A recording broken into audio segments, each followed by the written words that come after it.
الشيطان الرجيم بسم الله الرحمن الرحيم إن الحمد لله نحمده ونستعينه ونستغفره ونستهديه ونعوذ بالله من شرور أنفسنا ومن سيئات أعمالنا من يهده الله فهو المهتدي ومن يضلل فلن تجد له وليا مرشدا وأشهد أن لا إله إلا الله وحده لا شريك له وأشهد أن سيدنا وحبيبنا محمدا عبده ورسوله اللهم صل وسلم وبارك عليه وعلى آله وصحبه أجمعين إن الله وملائكته يصلون على النبي يا أيها الذين آمنوا صلوا عليه وسلموا تسليما اللهم صل على محمد وعلى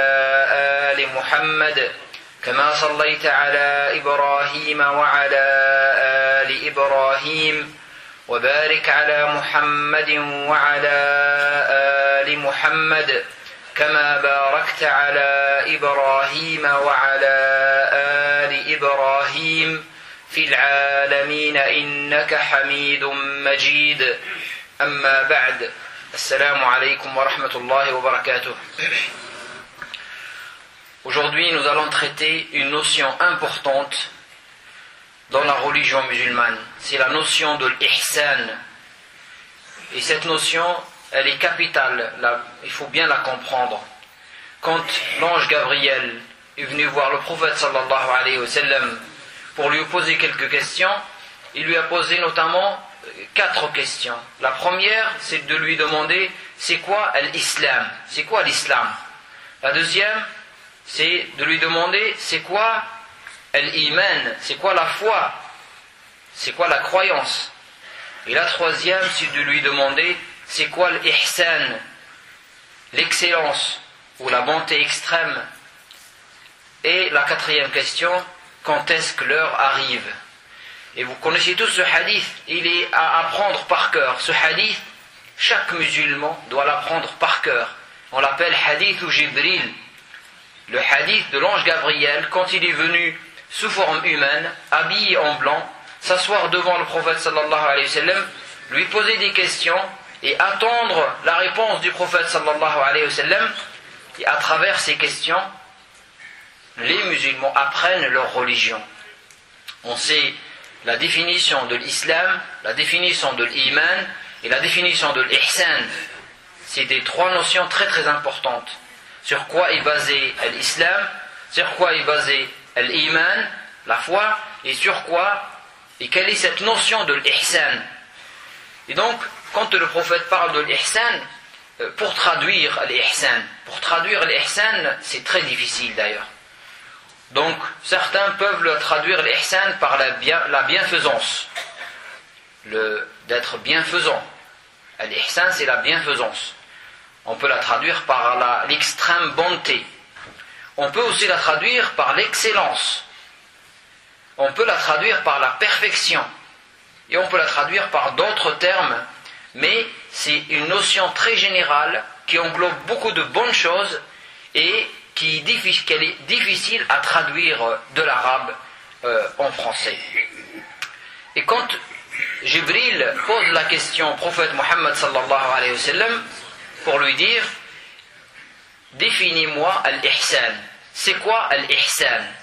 Le prophète sallallahu alayhi wa sallam, sa réponse était l'ihsan, ça consiste à adorer Dieu comme si tu le voyais. Et sache que si tu ne le vois pas, lui, il te voit. أن تعبد الله كأنك تراه فإن لم تكن تراه فإنه يراك. Voilà la définition que le prophète sallallahu alayhi wa sallam a donnée à l'excellence. C'est d'adorer Dieu comme si tu le voyais. Et sache que si tu ne le vois pas, toi, lui, il te voit. Donc c'est carrément un chemin à prendre.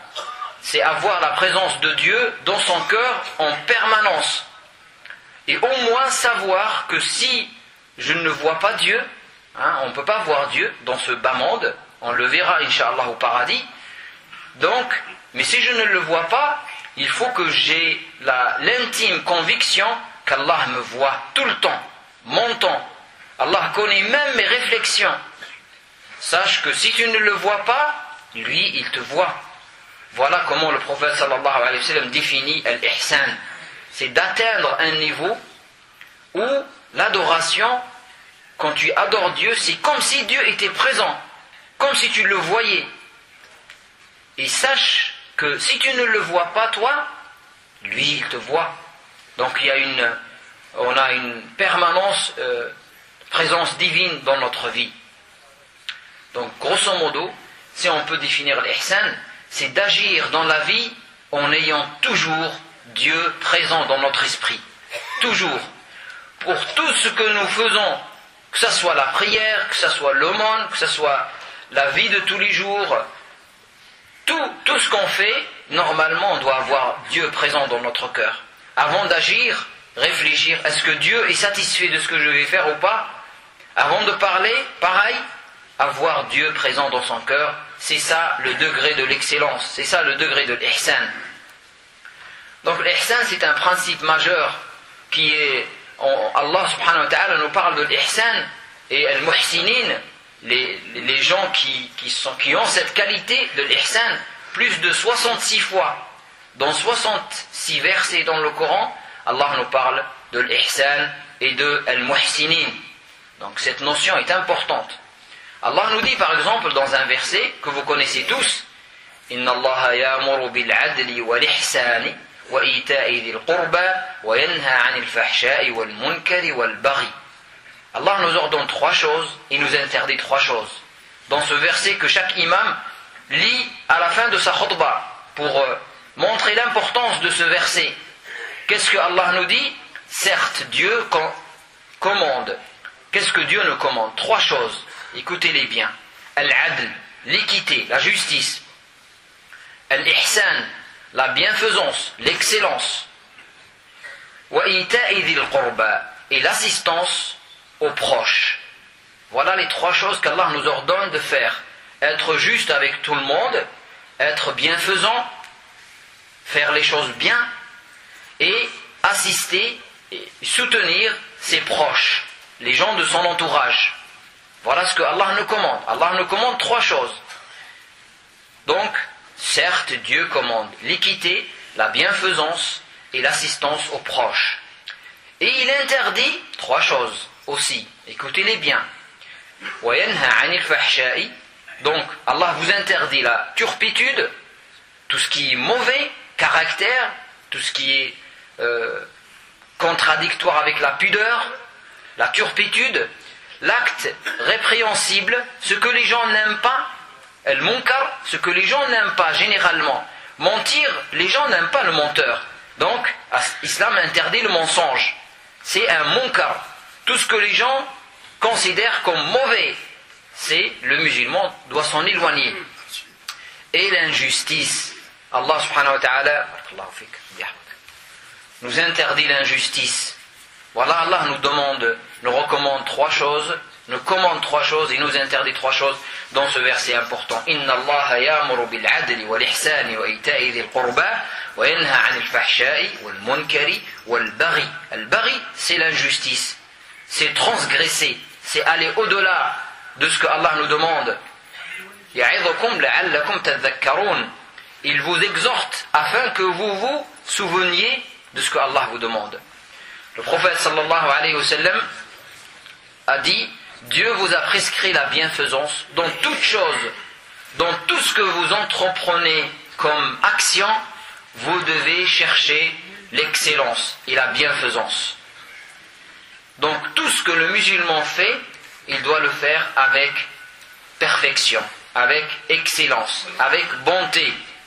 Il a toujours cette arrière-pensée, c'est la bonté envers toute l'humanité, et même au-delà de l'humanité, on va le voir. Dieu subhanahu wa ta'ala aime les bienfaisants. Inna Allah yuhibbul muhsinin. Allah nous le dit clairement que ceux qui ont cette qualité de l'ihsan, Allah les aime. Et faites le bien car Dieu aime les bienfaisants. Wa ahsinu, inna Allah yuhibbu al-muhsinin. Donc Allah aime ceux qui font le bien, et qui sont des bienfaiteurs, bienfaisants, et qui cherchent toujours l'excellence dans leurs actions. Et l'implication de l'ihsan dans notre vie, elle est multiple. Par exemple, dans les adorations, dans les prières, d'une manière générale, on doit sentir et ressentir la présence de Dieu. Quand j'adore Dieu, je sais que Dieu me regarde. Et j'essaye d'atteindre un niveau où, comme si je regardais Dieu. Voilà le niveau le plus élevé dans les adorations. Après cela, dans la relation avec les gens, aussi, Dieu nous ordonne la bienfaisance. Allah nous dit, subhanahu wa ta'ala, adorez Dieu et ne lui donnez point d'associés. Ça, c'est la première chose. C'est la foi pure, monothéiste, sans rien associer à Allah subhanahu wa ta'ala. Adorez Dieu et ne lui donnez point d'associés. Agissez avec bienfaisance. Wa ahsinu, Allah nous dit. Donc, envers qui? Envers vos pères et mères, envers vos parents. C'est les premières personnes qui méritent votre bonté. Tu ne peux pas être bon envers les gens sans être bon envers ton père et ta mère plutôt et ton père. Envers les proches, la famille, les proches de toi, les orphelins, les pauvres, le proche voisin, le voisin lointain, le collègue et le voyageur. Voilà envers qui Allah nous ordonne d'être bon, d'être bienfaisant. D'abord envers vos pères et mères, envers vos proches, envers les orphelins. Les orphelins, c'est des enfants faibles. Ils ont perdu leur papa ou leur maman ou les deux. Donc c'est des enfants faibles. Et prendre soin d'eux, être bienfaisant envers eux, c'est un acte recommandé, très recommandé. Les pauvres, d'une manière générale, le proche voisin ou le voisin lointain, les gens qui sont dans la même allée que toi, ou les gens qui sont dans ton quartier, tu dois être bienfaisant envers eux. Le collègue de travail, par exemple, le collègue d'une manière générale, et le voyageur. Le collègue, tu fais un voyage avec quelqu'un dans un bus ou dans un train, ton collègue, celui qui s'assoit à côté de toi, tu dois être bienfaisant envers lui. Ne le dérange pas.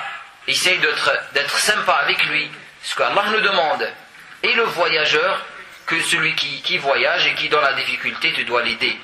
Et les esclaves aussi, ça existait avant. Allah nous demande que ces esclaves, quand ils existaient, c'était des êtres faibles. Prenez soin d'eux, ne leur demandez pas de faire des choses au-delà de leurs possibilités. Car Dieu n'aime pas en vérité le présomptueux, l'arrogant. Généralement, il est orgueilleux, Allah ne l'aime pas. Par contre, Allah aime ceux qui agissent avec bonté envers tout le monde. Voilà, envers les pauvres d'une manière générale ou les faibles d'une manière générale.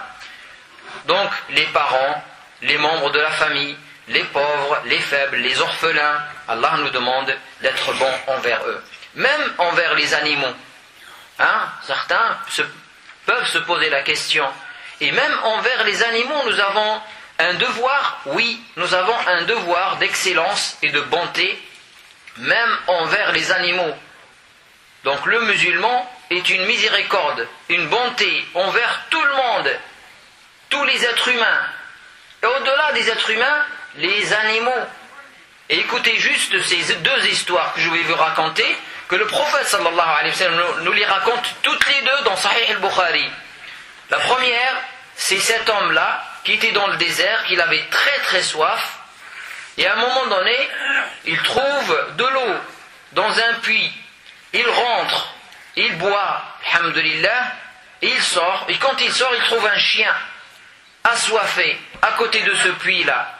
Et le chien n'avait pas le moyen de descendre pour boire, mais il sait qu'il y a de l'eau. L'homme, il n'est pas parti, parce que c'était difficile de descendre dans le puits. Il risquait sa vie. Mais malgré tout, il a pris ses chaussures, l'une de ses chaussures, il rentre dans le puits malgré le risque, il prend de l'eau, il sort, il donne à boire au chien. Il fait ça 2 ou 3 fois, jusqu'à que le chien, alhamdulillah, n'a plus soif. Et qu'est-ce que nous dit le prophète sallallahu alayhi wa sallam? Allah a reconnu cet acte, il lui a tout pardonné, et il a fait de lui un homme du paradis. Il est parti au paradis grâce à cet acte-là. Donner à boire à un chien assoiffé. Voilà, un acte qui certes important, mais qu'il a fait une bonté envers un animal. C'est même pas un être humain. Imaginez que vous donnez à boire à un être humain qui est assoiffé dans le désert ou en Somalie ou dans les pays qui sont dans la guerre et dans la famine. Ça serait encore plus un chien, et Allah nous donne le paradis. Et de l'autre côté, une femme a commis un acte de cruauté envers un animal. Elle a attaché un chat. Elle ne lui a pas donné à boire. Ça, c'est dans Sahih al-Bukhari. Elle ne lui a pas donné à manger. Et elle l'a laissé mourir comme ça. Qu'est-ce qu'elle a mérité, cette femme-là? L'enfer. Allah subhanahu wa ta'ala, cette femme sera en enfer, nous dit le prophète sallallahu alayhi wa sallam. Hiya fin nar. C'est une femme qui va aller en enfer parce qu'elle a attaché un chat, elle ne lui a pas donné à boire et à manger, elle l'a laissé mourir de cette manière atroce. Donc, regardez comment on peut mériter le paradis et on peut mériter l'enfer grâce à des actes qu'on fait à des animaux, non pas à des êtres humains. Que diriez-vous des actes de charité ou d'atrocité qu'on fait envers des êtres humains? Donc c'est quelque chose d'important.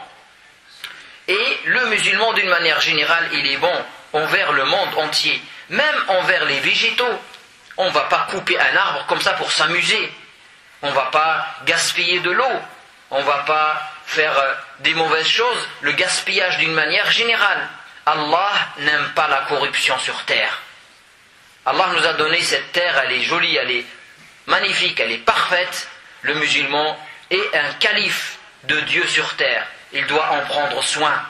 Il prend les choses qui sont utiles pour lui, mais avec mesure, sans gaspillage. Et c'est pour ça qu'Allah nous dit, et ne semez pas la corruption sur terre après qu'elle ait été réformée, et invoquez-le avec crainte et espoir, car la miséricorde de Dieu est proche des bienfaisants. Inna rahmatallahi qaribun minal muhsinin.